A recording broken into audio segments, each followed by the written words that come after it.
señor Cantardo. Hoy, en papel de anfitrión y de portavoz de la institución que represento, que es Asipia, tendría que comenzar escena, un día de semana, en un lugar de Madrid, donde algunas personas se reúnen a escuchar un dramaturgo.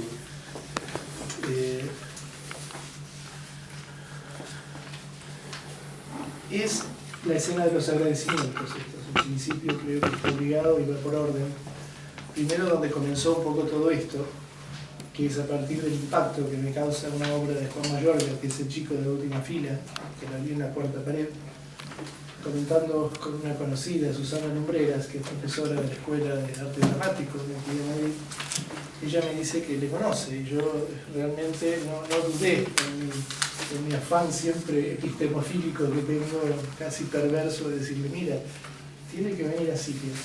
Susana generó esa posibilidad y ese encuentro, consultó con Juan Mayorga, me dio sus datos, me puse en contacto con él. Primer agradecimiento a Susana por esta posibilidad que surge ahí. Segundo agradecimiento a Juan Mayorga, que generosamente, cuando se dirige, a pesar de los años que uno tiene, todavía tiene esa conducta idealizadora de conectarse con un autor que admira tanto. Lo primero que recibí fue un hombre con una gran humildad, con una gran generosidad, que inmediatamente acepta nuestra invitación a dar la conferencia, con lo cual me facilitó y me revalorizó también su figura. La historia surge y sigue en la medida en que comento hace ya tiempo con Lola, una colega que está aquí, una compañera, que su hija es dramaturga y me da un libro en su momento con una de sus obras premiadas, Lucía Carvajal, mejor historia que la nuestra, que leí y me gustó muchísimo. Y se me ocurrió, digo, ¿y por qué no consultarle si pudiera estar en la mesa una dramaturga joven, exitosa? Y resulta que había sido alumna y discípula de Juan, con lo cual me pareció que la cosa empezaba a tomar una forma realmente ideal y la escena se estaba completando. Con lo cual, gracias también a Lucía, porque generosamente aceptó poder presentar también, ayudarme en la presentación de Juan aquí hoy en Asipia. Bienvenida. Y también, gracias a ustedes, bienvenidos a este entorno a través de nuestra asociación, donde ustedes saben, tenemos una orientación psicoanalítica de trabajo, pero un psicoanálisis, uno de los psicoanálisis posibles, hay muchos. Nosotros generamos un psicoanálisis como una epistemología muy abierta. Ahora yo voy a leer algo que justifique también por qué, desde nuestras investigaciones en los procesos creativos del psiquismo, que seguimos desde hace años a través de la línea de un psicoanalista de Buenos Aires que se llama Héctor Ferini, invitamos regularmente a creadores que nos hablen libremente, ya sea de cómo generan sus procesos de creación o algo ligado al mundo de un psiquismo que a veces no necesariamente deriva de determinantes pulsionales.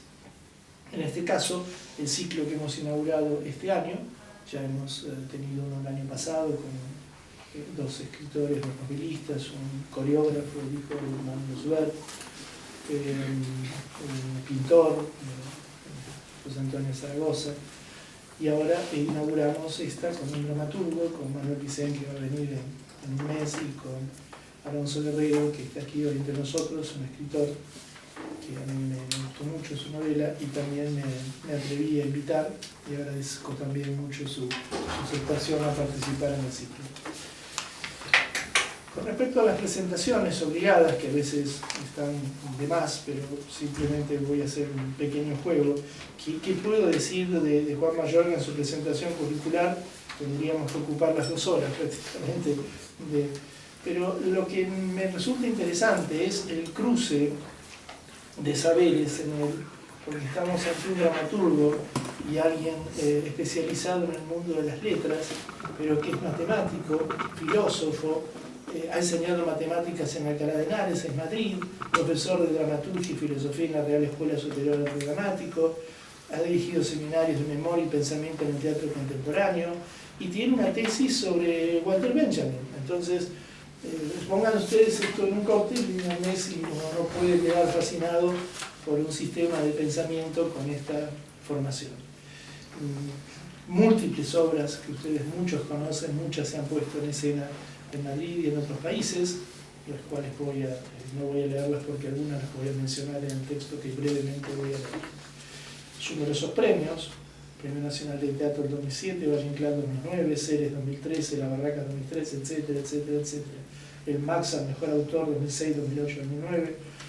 Digamos que es un matemático y un filósofo que cuando se integra al mundo de la dramaturgia parece que le ha dado bastante resultado, sobre todo en beneficio de nosotros.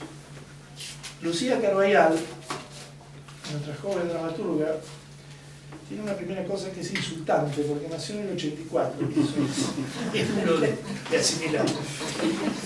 A los 19 años de edad comienza estudios de dramaturgia en la RESAD, en la Escuela de Arte Dramático. Se traslada a Barcelona, obtiene el título superior en dramaturgia por el Instituto de Teatro en 2008, completa su formación en Alemania, en la Universidad de las Artes de Berlín, en la que cursa estudios de escritura escénica en calidad de estudiante invitada. Comienza a trabajar en Mejor Historia que la Nuestra, que es esta obra que yo he leído y me gusta mucho, y termina siendo Accessit Marqués de Bradomín en el 2012. En fin, una persona inquieta y creativa. Estas dos personas son las que hoy están con nosotros. Con respecto a mi presentación, siempre por razones fóbicas y por razones de tiempo, suelo escribir algo alguna vez editaré un libro sobre presentaciones en Escipia. No es largo, es que la letra es grande para poder leer. Hace ya tiempo, estaba pensando esto para leerles a ustedes y a Juan Mayorga y a Lucía, descubrimos que una epistemología endogámica debilita la sangre de nuestras teorías y de nuestras prácticas. Por ello adoptamos una humildad epistemológica en psicoanálisis que demuestra ser más germinativa que el cierre en fronteras estáticas. Así descubrimos que es mejor que el psicoanálisis tenga una fuera y retome las raíces interdisciplinarias sobre las que Freud imaginó e hizo crecer sus investigaciones. La fuente literaria siempre fue inagotable para alimentar nuestras reflexiones. Las tragedias griegas, sus mitos, Ricardo III, Iago, Edmundo, Otelo, la impenetrable Macbeth, el rey Lear, fueron objeto de investigación y descubrimiento para el padre del psicoanálisis. ¿No es acaso el teatro el equivalente más cercano a la situación psicoanalítica, a la escena psicoanalítica, que indaga y busca permanentemente entre paciente y terapeuta en los más profundos escenarios de los teatros de nuestra mente, esa otra escena escurridiza, enigmática, inconsciente, abierta? Es una escena entre, como en el teatro, entre el autor y personajes, entre personajes, director e intérpretes, entre la obra y el público, entre la fantasía y la realidad, estas últimas dos dimensiones que, tanto en el psicoanálisis como en el teatro, son relativizadas en sus fronteras, produciéndonos un vértigo placentero que genera movimiento. Siempre recordaré el impacto, el vértigo casi confusional que me causó una escena de la obra Seis personajes en busca de un autor de Pirandello, cuando los personajes se miran en un gran espejo donde estaba montada la escena y nos ven a nosotros, los espectadores, reflejados en él. Se giran sorprendidos, todos a la vez, tan sorprendidos como nosotros, enfrentados a sus miradas, con la duda por un instante de si ellos eran el público y nosotros los personajes de un teatro interno en donde un misterioso dramaturgo genera nuestras vidas, nuestros deseos, nuestros conflictos, nuestros odios y nuestros amores. En un coloquio hace pocas semanas en los teatros de Canal con el autor y director de la obra Emilia, Claudio Tolcachir, le escuché decir en unas notas que tomé, pensé esto, decía Tolcachir: cada función me muestra algo nuevo. Yo pensé inmediatamente, a mí también, como psicoterapeuta, en cada sesión mis pacientes siempre me muestran algo nuevo. Dice Tolcachir: se parte de un mismo texto y se crea siempre una función diferente. Yo pensé en la transferencia. ¿No es este fenómeno entre los pacientes y nosotros una búsqueda de un nuevo texto cada vez a partir de una repetición estancada y cerrada? seguía diciendo Tolkachir. La primera función de un director es configurar un equipo. ¿No hacemos de eso en psicoanálisis una regla básica para la iniciación de nuestras prácticas psicoterapéuticas? Al decir que lo primero es crear una buena alianza entre nuestros pacientes y nosotros. Decía Tolkachir, nunca podía contar una historia en la que no amara a los personajes. No nos recordó tempranamente Freud y luego nos insistió Winnicott que sin amor a nuestros pacientes y ellos a nosotros no hay transferencia, no hay proceso y no hay transformación. Dos más. El espacio, decía el autor, me ayuda a contar lo que quiero contar. ¿Acaso no es idéntico a la necesidad de un espacio escénico seguro y definido, el encuadre terapéutico, como condición sine qua non del desarrollo de la escena analítica? Y por último, cuando escribes y escribes de más, decía el dramaturgo, es el buen actor el que te demuestra al apropiarse del texto que era excesivo. ¿Cuántas veces hablamos de la necesidad de escuchar a nuestros pacientes en sus propuestas rectificadoras de nuestro hacer y decir, ya que si no se apropian de la tarea terapéutica como algo en común, como una creación entre dos, la relación se convierte en un sometimiento masoquista. Paula. El último día vio la película Grupo Salvaje y repitió simultáneamente todos los diálogos, desde el principio hasta el final. Roberto. En la última escena, el grupo de forajidos se adentra en el desierto, montado a caballo y con un cielo de ceniza. Paula. Luis dijo que no hay escenas mejores que esas y que todas las historias deberían acabar así. Cualquier historia, la que sea, con esa música, y unos tipos con sombrero que se alejan y un cielo muy gris, con un desierto que se convierte en bosque, con imágenes que se entrelazan de los protagonistas en sus mejores momentos, y con los nombres de toda la gente que participó. Mejor historia que la nuestra, Lucía Carvajal. Martín, todos tienen un misterio, casi siempre un poco triste. La gente es interesante, solo hay que estar atentos y preguntarse continuamente qué es lo importante de todo esto. Lo importante casi siempre ocurre cuando no pasa nada. Ya lo irás comprendiendo. Silencio. La muchacha entra en la cocina y se pone el delantal. Los yugoslavos, Juan Mayorga. Rosa, más preguntas, por favor. Silencio. Abre la cámara como si contestase una entrevista. Yo también me alegro. ¿Eres feliz? No tengo tiempo para pensar en eso. ¿Y tú? Yo tampoco tengo tiempo. Pienso en ti todos los días. Da igual que no lo entendamos. Con quien ve la película, eso es lo único que importa. El arte de la entrevista, Juan Mayorga. Bailén. Hay infinitas versiones de Fischer, infinitas de Spassky. Hay infinitas versiones de ti. Hay una versión en que tú estás haciendo un examen oral final. Hay infinitas jugadas posibles, pero no todas son la mejor. ¿Quién ganará y quién perderá? Eso no puedes cambiarlo, pero puedes conseguir que tu personaje, que te toque, esté a la altura de su victoria o de su derrota. Silencio. Reykjavik, Juan Mayorga.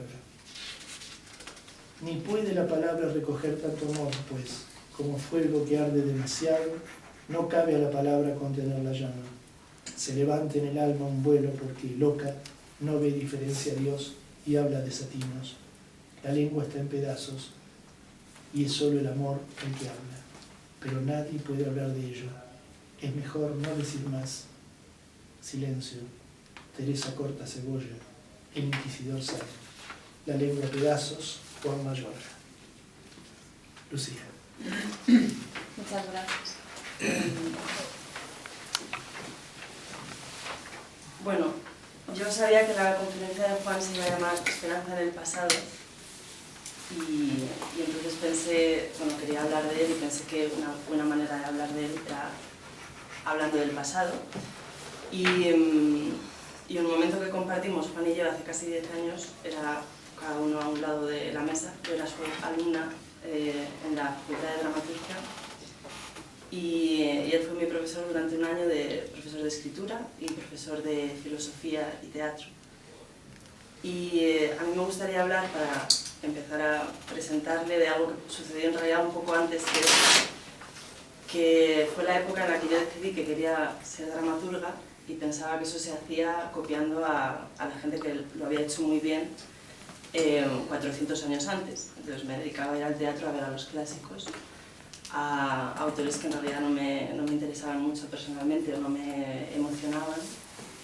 con una especie de voluntad de buena estudiante que era, pensando que haciendo eso iba a llegar a algún tipo de resultado. Y recuerdo con emoción el día en que decidí ir a ver una obra que yo no conocía, una obra que simplemente me apetecía ver. Y esa era una obra de Juan, que era Últimas palabras de Copito de Nieve, y que recuerdo que me causó mucha impresión.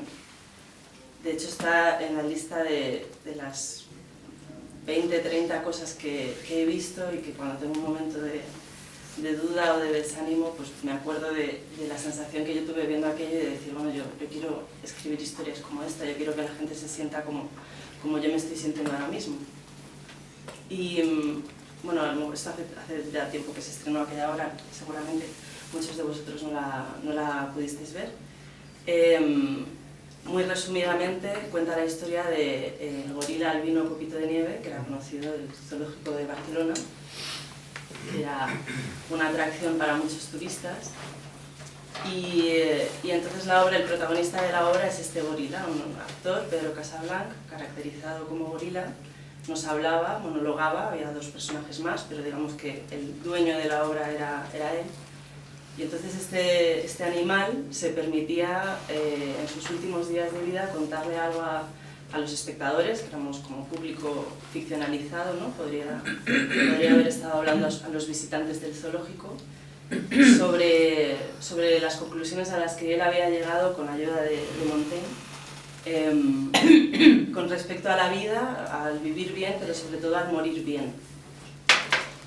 Y ahora me hace gracia pensar que aquello me impactase tanto, porque en realidad yo como chica joven de 19 años no sé qué relación establecí con aquello, pero sé que me emocionó mucho.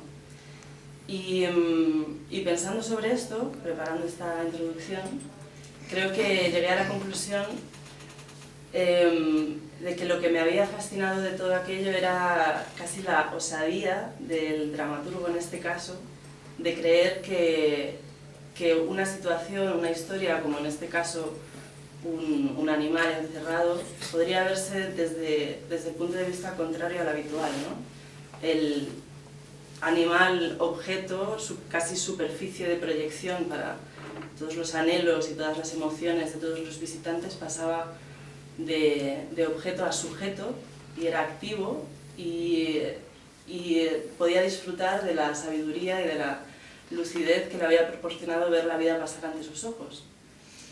Y en esa época que a lo mejor, bueno, yo desde luego era absolutamente insegura, todavía no sabía